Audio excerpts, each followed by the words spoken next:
Ama Sevat Başkan'ın nöbetini düşüyatım bilgen. Yok. Sevat Başkan'ın Qo'shqirning nöbetini deydim.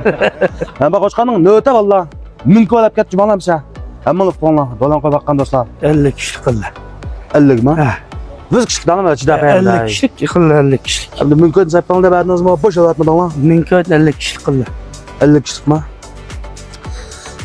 Qo'shqa bo'lsa, yakında Olmatga Washington bo'lgan baqqan Shinjang guzilda namagan Qo'shqaniki bo'lsa.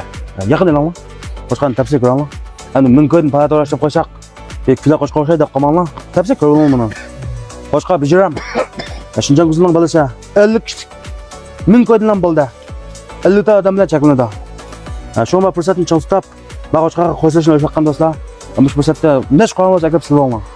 Mümkünlam bir qo'yning bichorni chiqisha. Navada bir shayton bo'lmasa mana Egenmisin? ekanmisa? Kuyligen de gelsin. Yok.